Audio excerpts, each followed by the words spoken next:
Hello, everyone. Dr. Vicky here, speaking to you from the Seeds of Transformation Healing Center. It's time for Taroscopes. We're going to be doing the Taroscopes for the sign of Taurus.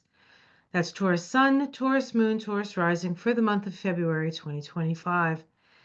As far as following these readings, I generally suggest you look at your ascendant first, then your Sun, and then your Moon, if you like. So I think they will all give you a good perspective for the month. I want to welcome my new subscribers. I want to welcome my patrons on Patreon, and my members. Thank you so much for supporting my work. So we're going to jump into the astrology for Taurus. Then I'm going to be doing a card reading. I will timestamp this, so if you're not interested in the astrology, you can jump right to the card reading, or you can jump back and forth depending on what you need to look at. If these readings, the astrology will probably uh, be something you recognize. The card readings are general readings. Sometimes specific messages come out. I'll say that if it happens. And so it may not resonate at the beginning for you, but you can always check it out later. Okay, so um, let's get started. Yes? Yes. All right. All right. So we're going to look at the sign of Taurus. Okay. Moving on, moving on, moving on. There it is. Okay. So Taurus, so just a word about looking at the chart that we're looking at. I do color code things. So if things are blue, that means it's in a water sign. If they're red, it means it's in a fire sign. I just noticed that there is a errant, there's an errant planet here, but I'll just point it out for you. Um, Green is earth, yellow is air, and green is water, and so green is earth. And so you can kind of see just at a glance like where the majority of the energy is, what signs are being activated this month. Okay, so we have earth. We have Taurus. Sorry, Taurus is fixed earth. Your mantra is I have, and your ruler is Venus. Venus starts the month in Pisces and then moves, I believe it's on the 4th, into Aries. Venus will be having a retrograde cycle this year. That doesn't start till next month. But she is now entering Aries, and she will be moving into her pre-shadow at some point this month. She goes retrograde at, I believe, 10 degrees. She goes retrograde. Oh, she's actually definitely in her pre-shadow because she does go back into Pisces. Um, and then after the retrograde comes forward, she's going to be becoming a new star point. It's going to be a Aries star point.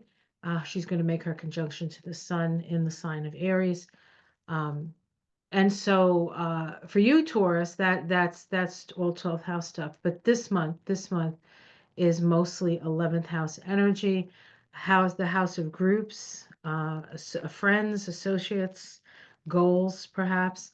A lot of energy, that Pisces energy. Pisces is very creative energy, so, but also very introspective. There's a sensitivity. You're going to have an increased sensitivity, I think, to just things that are happening in the world.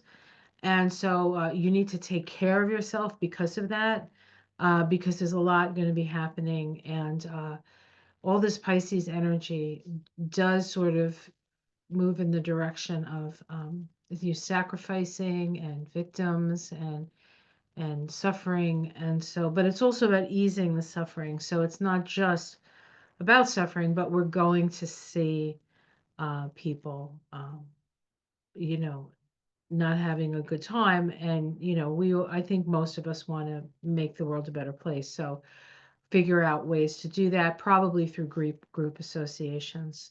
So if you're a reader, maybe you want to do group readings, maybe you want to donate some of what comes from that um, um, to whatever organization.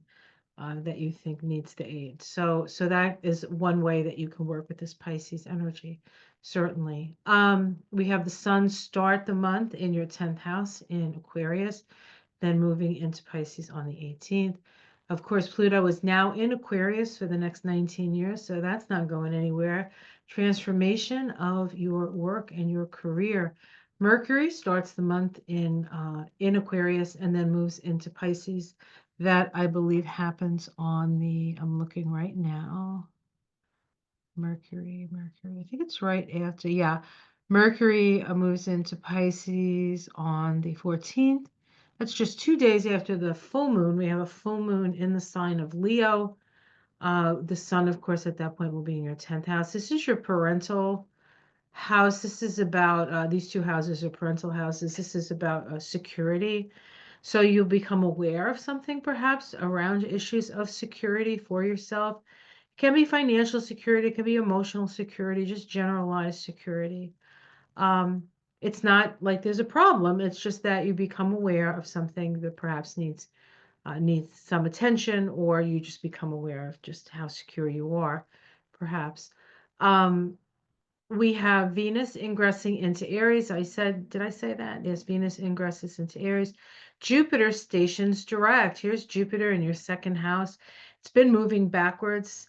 And so second house issues, which is money, may seem like you've been working a lot. I feel like when Jupiter starts to move forward, some of the resources that maybe have been held back in some way weren't quite didn't quite get to you yet will start to flow into your coffers. So I think that's a good thing. Um, the full moon, as I said, at 25 of Leo. Mercury ingresses into Pisces on 2 days after that. Then the sun ingresses into Pisces on the 18th. Um, the sun in Aries, I mean, the sun in Aquarius or the sun in Pisces, which one's easier for Taurus? Oh, the sun in Pisces, of course. It's sextile your energy.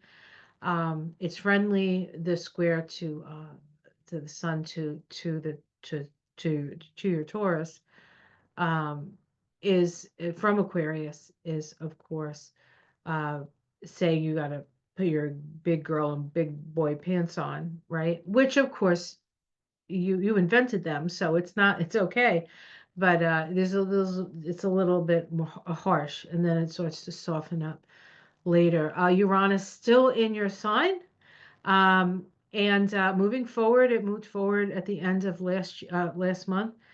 It's stationed direct. It's actually going to leave your sign this year, but then come back for one last pirouette and dance about, and then out at the beginning of 2026, and you get a reprieve, Taurus, and then it goes into your house of resources. So that should be interesting in Gemini at that time. But it's going to go into Gemini a little bit this year, and then back into Taurus, and then next year into Gemini where it stays. All right, let's see. Mars goes direct this month. It's been retrograde since December 6th at 7 degrees of Leo, retrograded back into Cancer on January 6th. Can't make that stuff up. And it's been moving retrograde since in Cancer. And on the 23rd, it moves direct. It stays in Cancer, doesn't move into Leo until I think May or the end of April, and then it's not out of its shadow until May. So it's going to have a lot of ground to cover. It's been sitting in your third house. That can be a little bit trying in your neighborhood. There could be some disruptions in your neighborhood. Of course, and some of you, some people don't even have neighborhoods anymore because of disruptions, but from different things. But Mars is the planet of energy. And it can be an angry planet. So you might notice that like your general environment seems a little bit more angry. I know I don't have this doesn't apply to me because I don't have Taurus in the way that I would read this for me, but I have noticed that even in my neighborhood, there seems to be more more police activity. So, who knows? But or maybe they just like coming down my street because there's no lights. I think that might be part of it. Um, And the nodes of the moon, I do want to point out that the nodes of the moon have shifted, and now this is the nodal picture you're going to have for the next 19 months, with the south node in the fifth house, the north node in the 11th house. That's the axis of love, opening up to compassion and forgiveness and letting go of any nitpicking tendencies would be very helpful for that nodal placement. But we will continue to see how that plays out as the months play out. All right. So a lot of energy here in the 11th house, and then the big turnaround in the second and third houses when Mars and Jupiter go direct. Things will start to seem like they're finally getting some traction. Things are starting to get traction. All right, so that's it. Okay, great. Let me stop that. All right, so the next thing, oh, I do want to point this out. I pointed this out with Aries, and I want to do it for everybody. So this month, the month of February is the second month. We're in a new universal year vibration. We're in a 9 vibration this year. This is about introspection. It's the Hermit, shining your light. You know, people are going to be seeking out your wisdom this year. So make sure that you have your light on so they can find you. Okay. We have the 2 of February is the High Priestess. This is secrets revealed. Some secrets don't get revealed. Some you know, but don't say anything. This is a very mystical energy. It's a very sensitive energy, very dreamy in its way, but it is an energy of truth. And so truths will be revealed. And then if we add those 2 vibrations together, we get an 11, which of course is the Justice card, the scales of justice, right? The scales of justice. How long have we been waiting for them to even out? So we will see some sort of justice be served this month, all of us together because of that. Okay. So I am going to use the Arcanum deck for you guys. And it's very posh, like people are well dressed. They got style. All right, you're a Venus ruled sign. I have to take those things into consideration. Yeah, strange world we're living in, guys. All right. So what does Taurus need to be aware of? February 2020. What does Taurus need to be aware of? February 2025.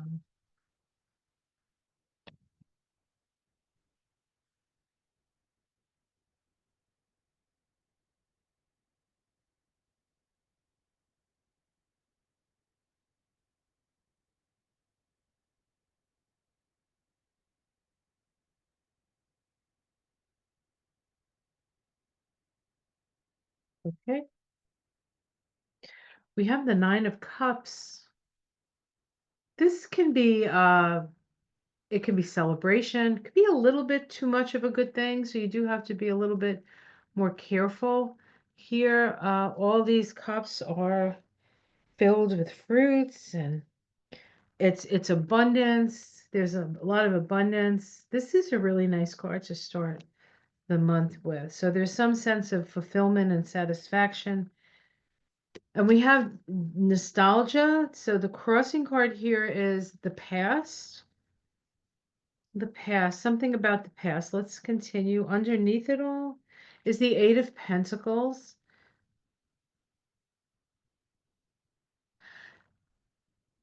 I want to say that maybe some of you are finding the work that you're doing not as satisfying as it has been in the past. It's almost like you have everything, you have all the success, everything is overflowing, and yet there's something about it that is just um I don't know. Let's continue. In the past, we have the King of Wands. This is being in charge of something, or this can be A boss, you had a boss that was in charge of something, but this is somebody who has dominion. So this is definitely an authority figure. Fire is usually creative in its nature, so this actually can be this actually reading could be talking about somebody who uh, does creative things, maybe works in the film industry or something like that. Because there's something about creativity here. In the sky is the Fool. There is this sense of going off a cliff, and not necessarily in a bad way, although I guess you'd have to have wings for it not to be a bad way, or have a parachute of some sort. But this is about taking a leap. Let's continue. Immediate future, we have the card of victory. So you are going to be victorious this month.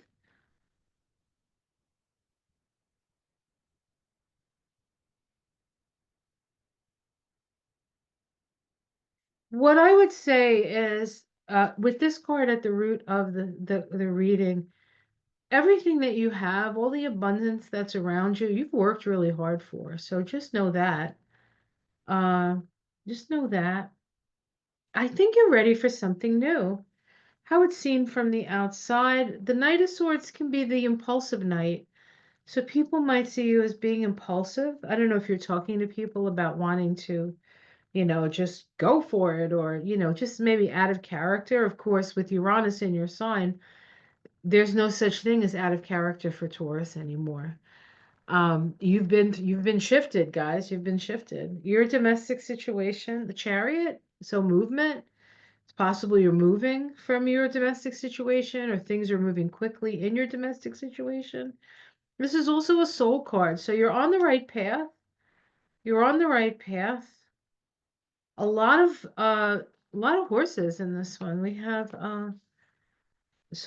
three horses, like right after the other, right? And so in tarot, when you see the horses, it means overcoming your lower nature. It means overcoming your lower nature. Hopes and fears. There's some mystery here. There's a secret. Perhaps maybe you're hoping it comes out. Maybe you're hoping it doesn't come out. And the outcome. Oh, the Ten of Pentacles. Very, very. You are just raking it in. You're just raking it in. That's a terrible thing to say, right? It's just coming to you, like all your hard work finally is like coming and coming and coming. And um this in the sky is like a leap of faith. Let's continue. Let's see if I can pick a major arcana after the Ten of Pentacles. We have the Page of Swords. That can be a spy in the camp. The Two of Pentacles. You still need to be cautious with your money, even though there's a lot of abundance coming your way. And then the Lovers, making choices. You just have to be real careful about your choices. You got to keep your ears open to it could be that small still voice within, right? It could be your intuition. That's trust your intuition. Trust your intuition on this. That's what I would say. Let's see what's underneath it. You do have an escape route if you need one, but you do need to stand up for what you believe. Okay? You do need to stand up for what you believe. The King of Pentacles. This is an energy that knows how to manifest. It seems to be going along with all these pentacles. And then we have a Judgment. Um, so something coming up, a judgment, it comes. And these could all be connected. These three cards could be connected. And this could be my sense was a backer, or somebody who um is is is is supporting, is called to task, but they have an escape route. So I don't know what that means, but uh, your cards look really good. I mean, these cards look fantastic.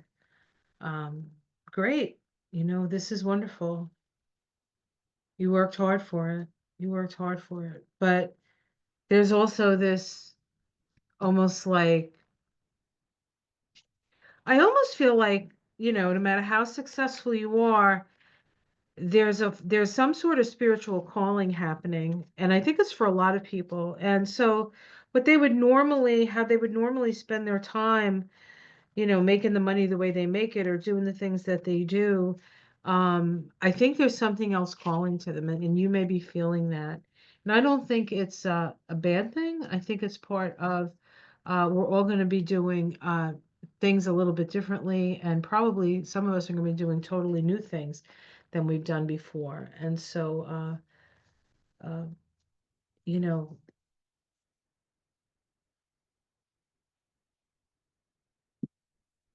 you can do it. What you've done so far has been pretty damn good. All right, so I am using an Oracle deck this month. I'm going to be using the Starseed Oracle. I figured a little star wisdom, especially with the sun being in Aquarius.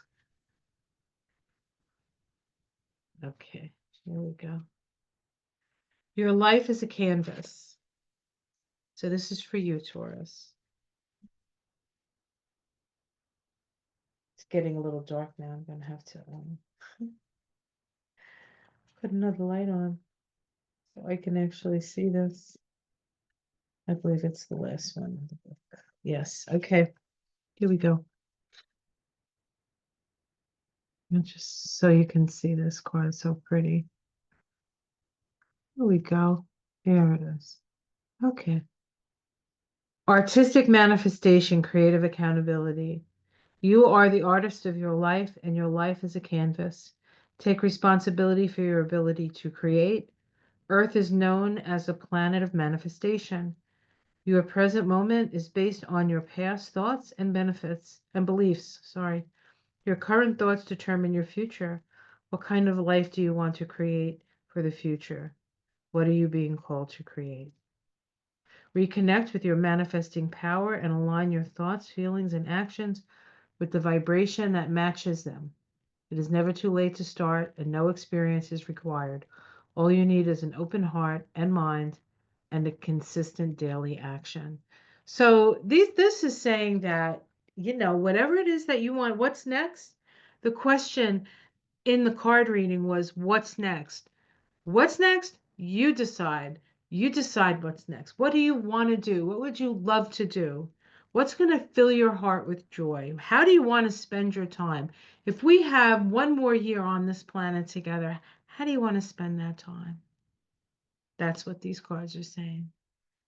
What's next? You get to decide. And you're going to be as successful as you were in the last go around.